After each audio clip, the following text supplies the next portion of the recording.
Hello and welcome into another episode of Locked On Wolves. Today on the show, Victor Wembanyama is ranked above Anthony Edwards on ESPN's top player list. I'll tell you why that's absolutely unequivocally wrong, plus other surprises from the top 10. A couple of Wolves roster additions as well. It's all upcoming. Welcome in. You are Locked On Wolves.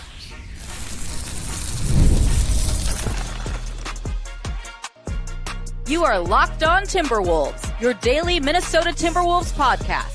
Part of the Locked On Podcast Network, your team every day. Hello and welcome to the Locked On Wolves podcast, part of the Locked On Podcast Network, your team every day. My name is Ben Beecken. I am the host of Locked On Wolves. Today's episode is brought to you by FanDuel. Right now, new customers can bet just $5, and if your bet wins, you'll get $300 in bonus bets to use across the app. Download the app today. Happy Friday, everybody. Happy weekend. Hopefully you've had a fantastic week to this point. We are here. Like next week is when things happen. Obviously, teams started at media days this week. The Wolves is the first part of next week. We roll right into training camp next week, and preseason comes the week after that. So we're right up against it. And today I want to kind of put a bow on the player rank series conversation. ESPN released their top 10 players on Thursday. And as I've already stated, like, it's crazy that they have Victor Wembanyama ahead of Ant. So I'm going to talk about that. I'm going to make the case for why that's crazy. And then some other surprises and differences between the Locked On NBA Top 100 and the ESPN Player Rank Top 100. And we'll close with a couple of Wolves roster notes toward the end of the roster, and a couple of things that I thought were significant from the first part of Chris Finch's interview with the fantastic Britt Robson on Min Post. And next week, we're going to do like an actual more of a roster breakdown. So we'll hit those few things today. And let's start with the Wemby thing, because, man, I love Wemby, but this is crazy. A quick reminder, if you do enjoy this podcast, and hopefully you absolutely love it, and subscribe to it wherever you listen to podcasts. You can listen anywhere. You can also watch on YouTube as well as on the Locked On Sports Minnesota app on both Roku and Amazon Fire TV. But wherever you do listen, please subscribe. Please like the show. We greatly appreciate it. All right. Let's talk about this ESPN top 10. And I just want to get into the Ant thing before I talk about any of the other stuff. And we will. Like, I think some of the other top 10 differences between the Locked On list and the ESPN list are significant. But the one that stands out the most is Anthony Edwards. And look, on the Locked On list, Ant was number 6. I have Ant at number 5. ESPN has him at number 6. The problem I have is with who's ahead of Anthony Edwards. And it's I think, a pretty clear one-to-one comparison. Like, we can compare these guys. And I just don't know how you argue that in the 2025-26 season, you would rank Victor Wembanyama ahead of Anthony Edwards. Could we make that argument in 12 months? It's absolutely possible. Wemby could easily be the best player in the league in the next couple of years, but we're not there yet. On the Locked On list, and again, we'll dive into some of the individual players a bit more here in a minute and compare the two, but both lists, or I should say all three lists, had Jokic and SGA 1, 2 in that order. The Locked On list and my list both had Giannis at 3. The ESPN list has Luka at 3, and then Giannis at 4. Both me and the overall Locked On list had Giannis at 3 and Luka at 4. Then the Locked On list has Steph at 5, Ant at 6. I have Ant at 5, Steph at 6. The Locked On list has Wemby at 7. I have Victor Wembanyama ranked at 16 on my list. Is that low? Or however you want to look at it, low, too low on the list? Maybe it was a little bit low. Maybe I could have put him ahead of it. I should also say there are some like minute differences in the way they're really actually they can be significant differences in how ESPN did their ranking and how Locked On did ours. We basically said, like, based on everything we know, who would you rather have on your team, taking into account injury? So basically, like, it's almost like fast forwarding a year for the guys who are out for the year. So Tyrese Haliburton, Jason Tatum, guys like that, or likely out for the year, the majority of the season. So, like, how would we rank those guys coming off of their injury? And that's kind of, so like we have Tatum on our list at Locked On at 10 with Haliburton at 13. We kind of try to split the difference, which is admittedly tough. Like, ESPN just took those guys off the list. We could have ranked them without the injuries. If that was the case, Tatum's 5. And I don't think it's really that big of a debate. I would put Tatum 5. I would put Ant 6, and then I'd put Steph 7 and whatever. All that to say, both Haliburton and Tatum are ahead of Wemby on my list. So if you take them off, it bumps Wemby up to 14 on my list. And so, it gets him a little bit closer to the range in which he was on the Locked On list and on the ESPN list. I'm not going to argue Wemby's the 13th best player, 14th best player. I'm going to argue that Ant is ahead of Wemby. And here's why. By almost any objective measure, Anthony Edwards had a greater impact on winning this year than Victor Wembanyama. If you want to look at it as like raw and dirty as like team performance when the player's on the court, like look at what the Timberwolves did. And obviously Wemby only played half the season, a little more than half the season this year. And so it's unfair to look at the Spurs final record and be like, hey, Wemby can't win. But Wemby's teams have not won. His rookie season, they were 22-60. Last year, when it was all said and done, they'd won 34 games. And it's not entirely his fault, of course. And it's not entirely a credit to Ant that the Timberwolves have won 56 and then 49 games and gone to the conference finals 2 straight years. But we have to factor that into the equation. I think we have to also factor in durability. And it's a tricky thing because is it a player's fault when he gets hurt? Well, no, it's not.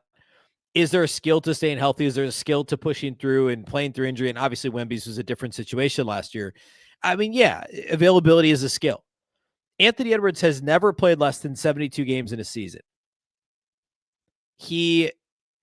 And his rookie year, he played in all 72 games. Remember, that was the COVID shortened season. They only played 72. He has not played in less than 79 since his second season in the league when he had that bad sprained, it was a knee, I think, toward the end of his second season. He's played in 79 games in each of the last 3 years. And remember, last year, there was one game that he was suspended for. So 79 games each of the last 3 years. Wembanyama, rookie year, he did play in 71 of 82, which is fine. And then last year, only 46. I think that alone is not enough to dock him. It's not the same as Joel Embiid, right? Like, I'm not comparing those two guys in terms of their availability or lack thereof. But I think that has to factor into the equation of what have we seen when Wemby is healthy. It's all-star caliber. He was on the all-star team. He was all defensive first team his rookie season. I get it. Yes, absolutely. But it's 46 games, or project that out, call it 60, split the difference between his first 2 seasons, 60, 65 games of all-star caliber production and a 500-ish, being generous, team. Is that better than what Anthony Edwards can provide? Well, Wemby scored, like, I don't want to go stat by stat, but I'm going to hit a couple here. Wemby averaged 24 points a game, and I think field goal percentage is a really kind of dumb way to measure scoring effectiveness. So, we could go effective field goal percentage. Wemby's effective field goal percentage was 55.9%. Ant's was 54.7% this year, so slightly higher. Wemby, though, averaged 24 a game, and Ant averaged 27.6, so nearly 28 a game. 3-point shooting. Anthony Edwards led the league in 3-point shots.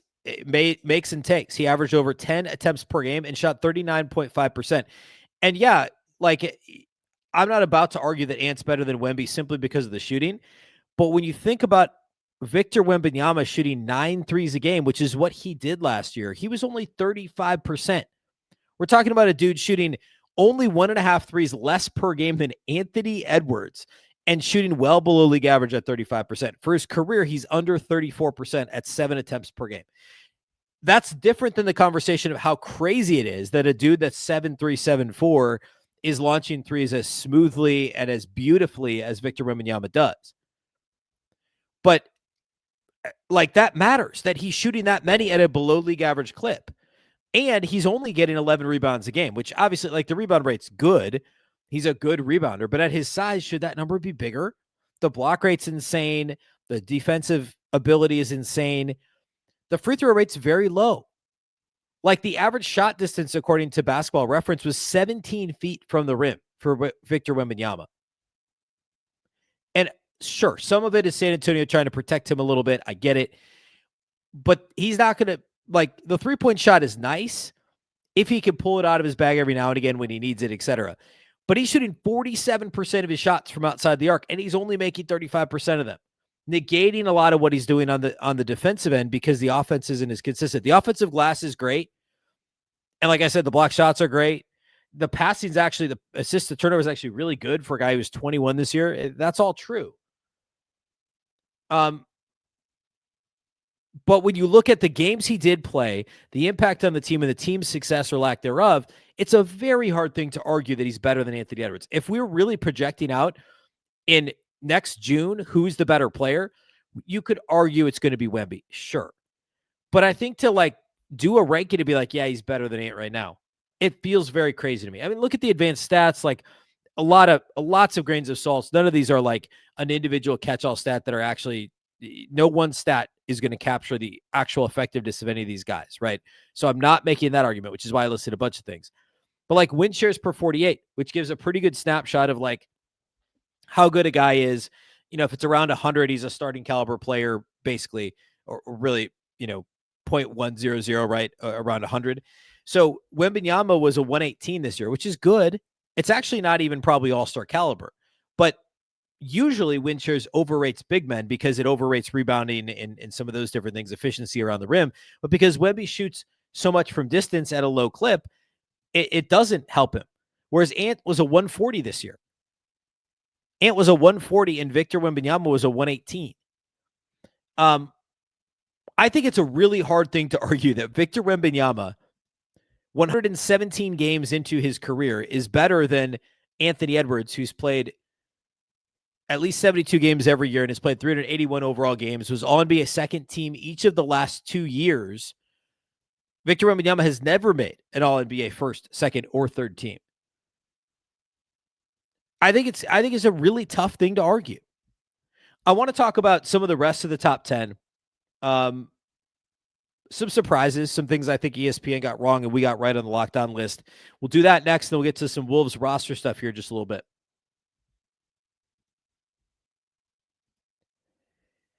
Today's episode of Locked On Wolves is brought to us by our friends at SKIMS. When I found out that SKIMS was making underwear for men, I was intrigued. I had heard a ton about their quality from friends and family, so I had to give it a try. And let me tell you, they absolutely live up to the hype. SKIMS was nice enough to send a couple of pairs of underwear my way, and they're fantastic. Look, I've always had issues with underwear. I'm pretty picky. I'm sure a lot of people out there are.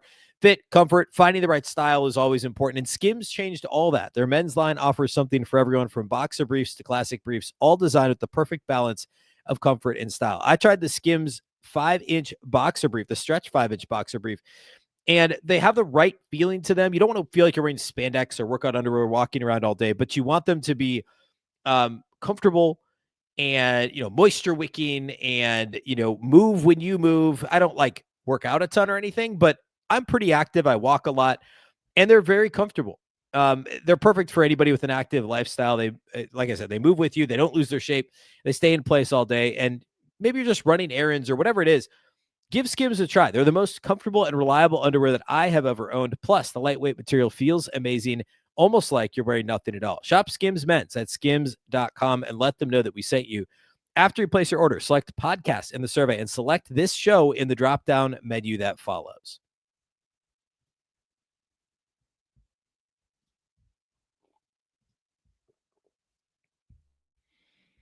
All right, so ESPN got the Wemby thing wrong. They just did. The other things that were interesting about their top 10 versus the Locked On NBA top 10. So we said Jokic, SGA, Luka, Giannis, Wemby. Okay. At least those, the first two are in order. The first four of the first five were four of our first five, and the top five were all in the Locked On NBA top 7. Then you go Steph at 7, which makes sense. I had him at 6 on my list, and Locked On had him at 5. LeBron at 8 is surprising. In fact, there's 4 guys here that are ranked much higher on the ESPN list than were ranked on the Locked On NBA top 100. And I'll go all the way up to 12. LeBron at 8, Kevin Durant at 9. They have Jalen Brunson at 10, which is lower. I had him at 7, and Locked On had him at 8. And then 2 other guys who are much higher. Jalen Williams, J-Dub of OKC, we talked about yesterday, is at 11, and Cade Cunningham from the Pistons is 12. I had J-Dub at 25 on my list. Locked On had him at 20. ESPN has him at 11. Cade Cunningham, I have at 18 on my list. Locked On had him at 15, and ESPN has him at 12. Again, no Tyrese Haliburton, no Jason Tatum on our list certainly does, on the ESPN list does shift things a little, but those 4 are pretty dramatically Durant's is close at least. But like LeBron being at 8 and 12 on the lockdown list, 11 on my list. Durant is 3 spots off. J-Dub is the biggest one. And then Cade Cunningham at 12, where we had him at 15. I had him at 18. Those all surprised me a little. I think it's hard to properly rate LeBron because of the durability thing, the taking plays off thing, it's a really hard thing to try and parse. And as I said on yesterday's show, the Lakers are the only team with 2 guys in the top 12. And actually, in the case of this ranking, 2 guys in the top 10. And if there's when you put it that way, it makes sense why the Lakers are being, in my opinion, overrated everywhere, beyond the fact, like, obviously FanDuel has their odds to win the title much higher than they should be because it's Lakers and public and the whole thing. But 2 top 10 players, you should be kind of a title favorite. The problem is the rest of that roster is not good. The depth does not extend beyond 5 guys or so. Austin Reeves is fine. You could probably win a title with him as your 3rd best player. But I think that in and of itself kind of proves the point of why LeBron isn't a top 10 guy anymore. If you have a total of 3 guys in the top 100, which is correct. I mean, Austin Reeves was around 50, I think, on this list, if I remember correctly, or maybe he's a little bit lower than that. Yeah, he's 58 on the lockdown list, 54 on my list. So you have 2 top 10 guys, and you have a total of 3 in the top 100, and nobody else sniffs the top 100. That's an issue if you're the Lakers. And I would argue that LeBron's not a top 10 guy anyway. I mean, I was close. I did have him at 11. And again, Locked On had him at 12. So I feel like that's a bit of a misrating there. The one guy that we had a lot higher, and I had a lot higher, that was not in the ESPN top 10, and I'll get on a bit of a little bit of a rant on this one too. Donovan Mitchell. Donovan Mitchell is 15 on the ESPN list.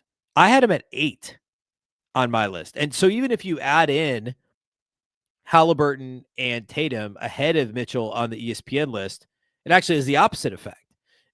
It probably would push him to 17. Whereas I factored them in my list, and given, assuming the injury, I still had Mitchell ahead of them. The overall lockdown list has him at 9. So I had him at 8, Locked On had him at 9. I don't understand how you put Donovan Mitchell at 15. Like, what more does this guy have to do? The Cavs won, 64 games, I think, last year? Yeah, 64 games last year. And Donovan Mitchell played in 71 of them, so he was fairly durable.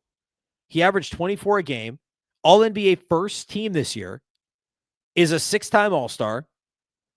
5th in MVP voting. Averaged 24 points, 37% from 3 on volume, 9 attempts per game. I think the defense overall has at times been underrated. I think he was okay defensively last year overall. Had a career low in turnovers last year. I don't know what more you have to do. And I know the playoff success wasn't there. There were other factors there too.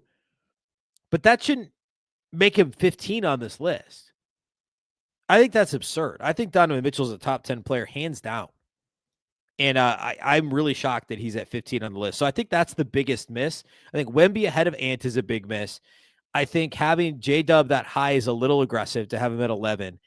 And I think Donovan Mitchell being down at 15 is kind of sort of a travesty. I really don't like it. I don't think it makes a whole lot of sense. Okay.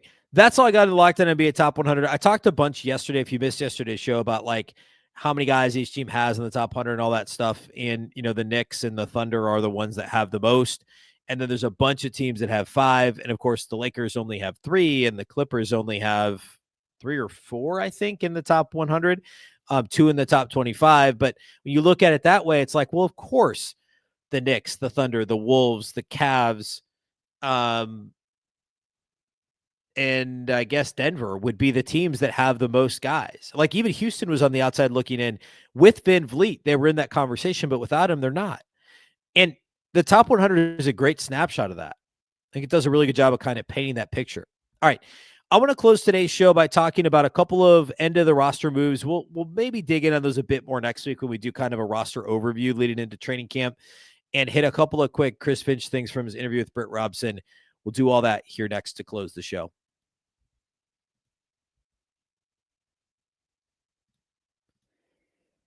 Today's episode of Locked On Wolves is brought to us by our title sponsors at FanDuel. The NFL season is here, and FanDuel is making sure that you are ready for kickoff with a can't-miss offer. Of course, Week 4 kicked off last night with Cardinals and Seahawks on Thursday Night Football. Ton of fun games on Sunday. Right now, new customers can bet just $5, and if your bet wins, you get $300 in bonus bets to use across the app. Of course, the first game Sunday morning is the Vikings at the Steelers, but it's not actually at the Steelers. It's in Ireland. The Vikings are favored by 2.5 points. I would take the Vikings, lay the 2.5. I think Minnesota wins this game by more than a field goal. Other good ones on Sunday, you could take a stab at Saints at Bills. Saints are 15.5-point underdogs. I don't feel good at all about that game in any way, shape, or form. I would just not touch it. The Browns 9.5-point underdogs on the road at the Lions. I kind of would want to take Browns plus 9.5. That Browns defense is really good. The Lions are good too. And I guess it is on the road. The Browns are really good at home, not as much on the road. I would still maybe look at Browns plus 9.5 for that one. You can, of course, bet ahead of time, bet on the totals, bet on the, do a same game parlay, live bet during the game, however you want to do it. If you're ready to play, download the FanDuel app today by visiting FanDuel.com to get started. That's FanDuel.com to place your first $5 bet.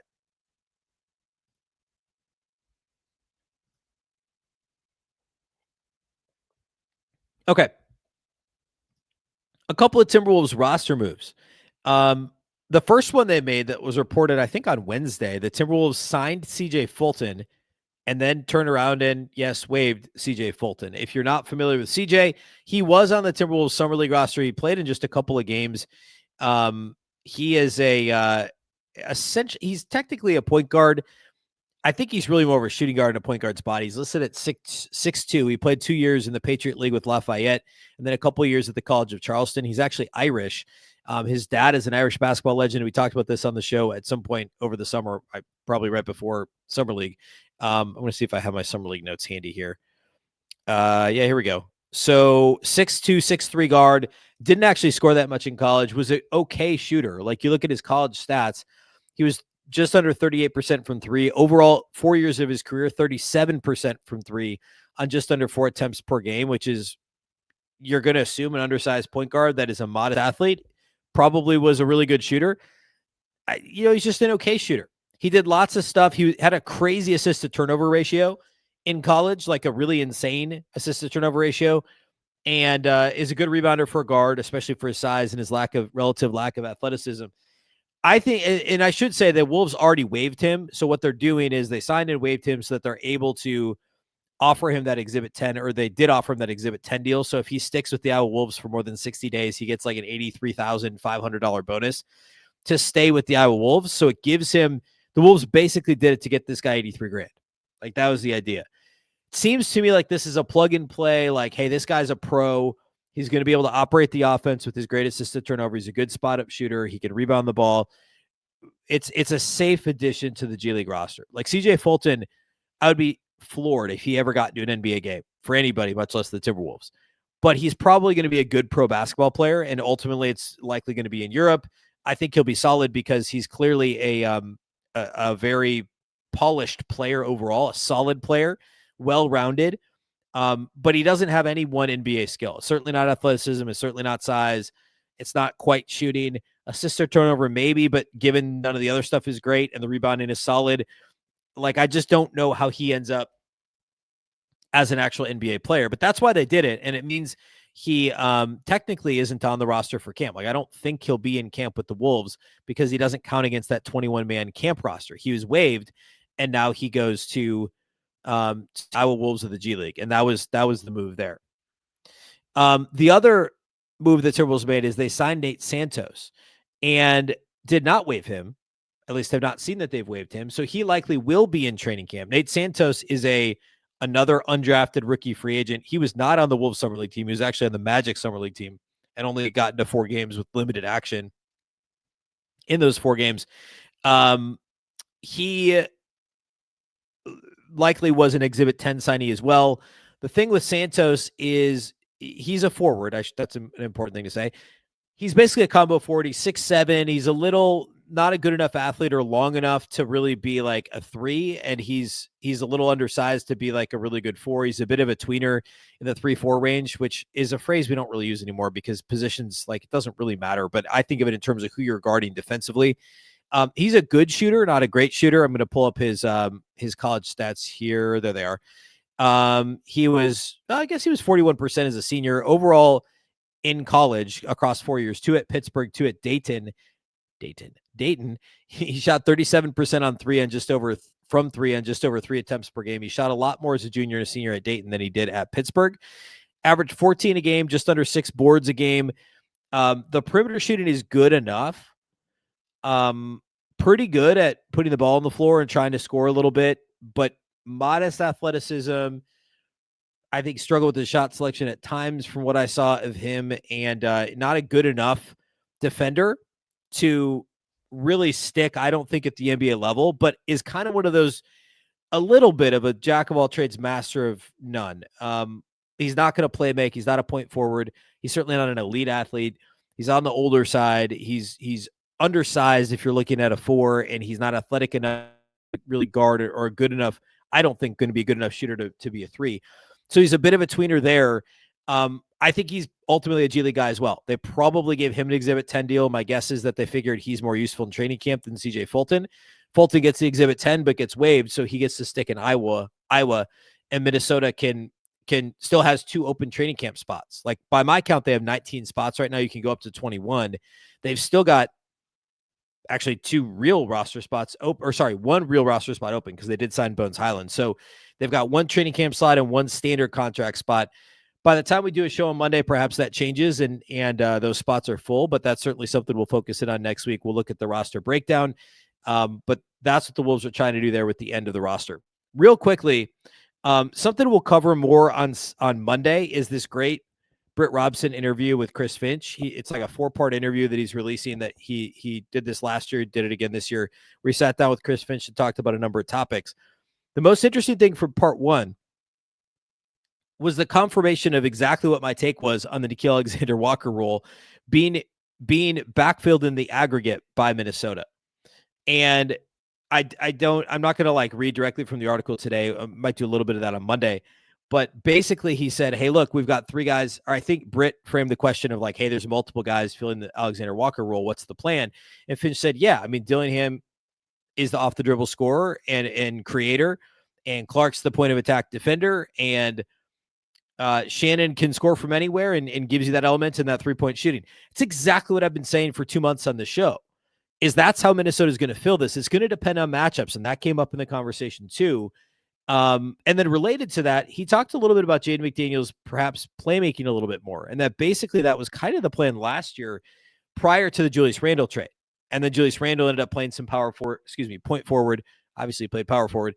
And that kind of shifted the thinking of some of the other guys on the roster, or how Chris Finch could deploy different guys on the roster. So the Jaden playmaking bit is interesting. We've seen flashes, nothing consistent yet from Jaden McDaniels as a playmaker, but if that's something they try and unlock a little bit, that could be pretty interesting. And it was one of the answers to a question about the lack of an additional point guard on the roster. And then the last thing I thought was pretty interesting from part 1 was the discussion about the Timberwolves defensive lineups with both Naz Reid and Rudy Gobert on the floor being very good. And Finch suggested that it was real, yet there was some noise to it related to like who else is on the floor at the same time. And when pressed, he was basically like, yeah, I mean, like, we'll probably play those guys together a little more this year, but it's going to depend on the matchups. And that's 100% true. And this is where we have to be careful with lineup data and some of the a lot of different advanced metrics is context matters. And there's such a thing of as overexposing or overplaying a hand in the sense of like some guys are really good at playing 12 minutes a game, but if they play 24 minutes a game, they're going to get exposed. Or if they play in the wrong matchups, they're going to get exposed. Like Luka Garza is a perfectly good NBA rotational player in certain matchups. And I think Boston will probably do great with him. They're going to find this out. Like, depending on the matchup, Garza was great. He was very playable, maybe even a starting caliber player. But if you play against a team that could exploit Luka Garza defensively, and his 3-point shot wasn't falling, like, he's not a rotational player. And I'm not saying, like, obviously that's not the case with Naz or Rudy, but that's an example of, like, you play these guys together against certain teams, and you're going to have really good lineup data. showing that Naz and Rudy together are an outstanding front court. But you play them in the wrong matchup, and it's going to flip the other direction. And so being judicious with the teams that the Wolves deploy them as a duo against, I think is going to be really important for Chris Finch and the Wolves this year. All right, we'll talk more about that interview on Monday. I think there's a lot of interesting stuff in there to unpack and some thoughts that I'll have thoughts on that either align or don't align with things I've been saying all summer long on the show. So we'll do all that next week. Be back on Monday. And of course, training camp and media day are next week. A big thank you for making Locked On Wolves your first listen every single day. Of course, this show is free and available everywhere. That includes YouTube as well as all of your favorite audio platforms. Wherever you like to listen to podcasts, you can find Locked On Wolves. You can also watch on the Locked On Sports Minnesota app on both Roku and Amazon Fire TV. And a reminder, the Locked On NBA Top 100. 2 weeks ago, I did 5 shows that involved discussion around the Top 100. If you want the full kind of take and the full list, head to Locked On Sports today on YouTube or wherever you get podcasts, and you'll hear our local experts that cover these teams and players every day give their opinion on the Locked On NBA Top 100. Of course, the Locked On Wolves podcast is also part of the very same Locked On Podcast Network. Remember, the Locked On Network is your local experts on all the biggest stories. Once again, I'm Ben Beecken. This is the Locked On Wolves podcast, and we'll catch you next time.